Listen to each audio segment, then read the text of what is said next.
Hello friends, MST travel ব্লগে তোমাদের সবাইকে স্বাগত। আজ আমরা পানিহাটি থেকে লঞ্চে করে গঙ্গা পার হয়ে চলে এসেছি কোন্নগরে। আমাদের আজকের ডেস্টিনেশন কোন্নগরে অবনীন্দ্রনাথ ঠাকুরের 150 বছরেরও বেশি প্রাচীন হেরিটেজ বাগান বাড়িটি। বাড়িটি অবস্থিত হুগলি জেলার কোন্নগরে। কোন্নগর খেয়াঘাটের খুব কাছেই অবস্থিত এই বাড়িটি, একদম জিটি রোডের ওপরেই। 150 বছরেরও বেশি পুরনো এই বাগান বাড়িটি অবনীন্দ্রনাথ ঠাকুরের স্মৃতি বিজড়িত একটি স্থান। 1870 সালে নির্মিত এই বাড়িটি বর্তমানে কোন্নগর পৌরসভার তত্ত্বাবধানে একটি পর্যটন কেন্দ্র হিসেবে গড়ে উঠেছে, যেখানে 10 টাকার একটি টিকিটের বিনিময়ে গঙ্গা তীরের প্রাকৃতিক সৌন্দর্য ও বাগানের পরিবেশ উপভোগ করা যায়। এই বাড়িটি মূলত প্রিন্স দ্বারকানাথ ঠাকুরের জমিদারির অংশ ছিল। পরবর্তীকালে তা গগনেন্দ্রনাথ ঠাকুর এবং অবশেষে অবনীন্দ্রনাথ ঠাকুরের মালিকানায় আসে। এখানেই তিনি তার শৈশবের সময় কাটাতেন আর শিল্পচর্চা করতেন। গঙ্গার পাড়ে অবস্থিত এই বাড়িটিতে প্রচুর সবুজ গাছপালা, শান্ত পরিবেশ আর পুরনো দিনের স্থাপত্যশৈলী রয়েছে। এখানে গগনেন্দ্রনাথ ঠাকুরের আঁকা কিছু ছবির রেপ্লিকা প্রদর্শিত হয়েছে। এখানেই রয়েছে সেই ছবিগুলি।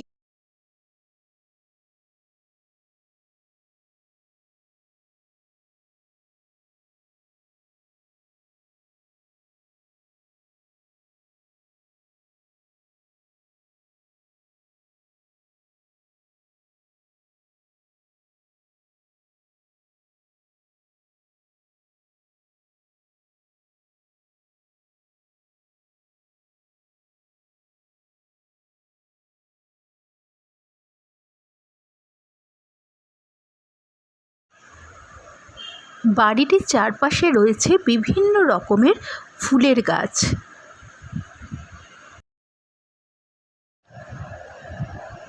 এটা গোলাপ বাগান। বিভিন্ন রকমের গোলাপ এই বাগানে দেখতে পাওয়া যাচ্ছে। যেহেতু চারপাশে প্রচুর গাছপালা আর একদম গঙ্গার পাড়েই বাড়িটি অবস্থিত, সেই জন্য এখানকার প্রাকৃতিক পরিবেশ ভীষণই আরামদায়ক। এই বটবৃক্ষের বয়স কত জানা নেই, তবে আনুমানিক 150 বছর তো হবেই।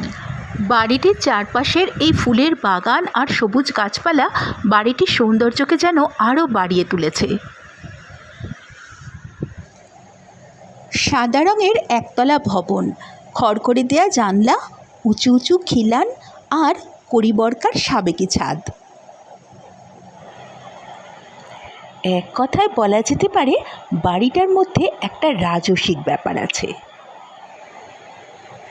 বাড়ির সামনে দিয়ে সিঁড়ি নেমে গিয়েছে সোজা একদম গঙ্গা পর্যন্ত। এখানে বসেই অবনীন্দ্রনাথ ঠাকুর তার শিল্পচর্চা করতেন। চারপাশটা দেখলে মনে হয় যেন সবটা জুড়ে রয়েছে অবনীন্দ্রনাথ ঠাকুরের স্মৃতি।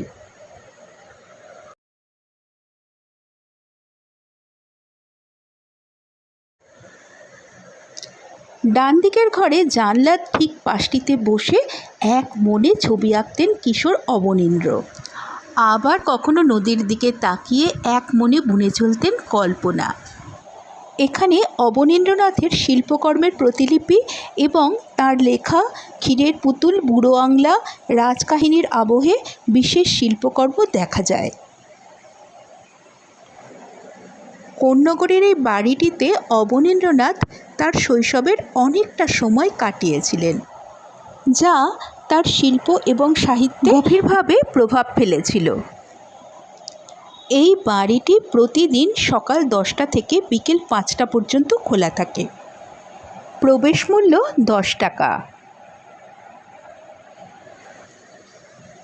বর্তমানে এটি কলকাতার কাছেই একটি চমৎকার উইকেন্ড বা ডে আউট ডেস্টিনেশন হিসেবেই পরিচিত। বাড়িটির কোনায় কোনায় ছড়িয়ে রয়েছে বহু শিল্পকর্মের নমুনা, যা পুরোটা ক্যামেরাবন্দি করা সম্ভব হলো না।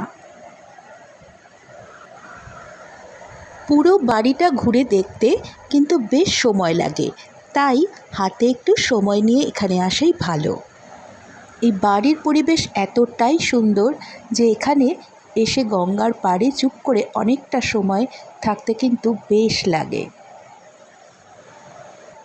বাড়িটা একেবারে গঙ্গা সংলগ্ন, সেই জন্য এত গরমেও কিন্তু এখানে এতটুকু ক্লান্তি অনুভব হচ্ছে না।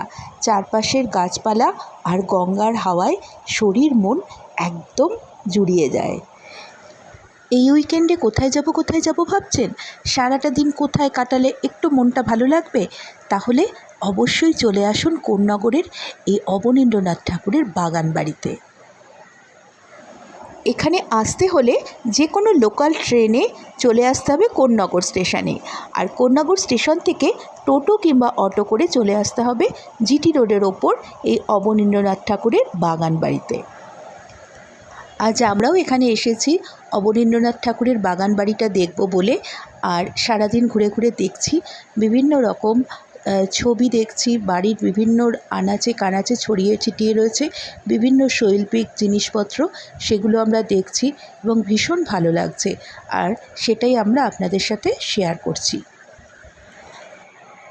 আজ আমরা দেখতে পাচ্ছি এখানে অনেক মানুষ আমাদের মতোই এসছে বাড়িটি ঘুরে দেখবে বলে, কিন্তু যেহেতু অনেকটা জায়গা নিয়ে বাড়িটি অবস্থান করছে, সেই জন্যই এত মানুষ আসা সত্ত্বেও এখানে ভিড় বলে মনে হচ্ছে না।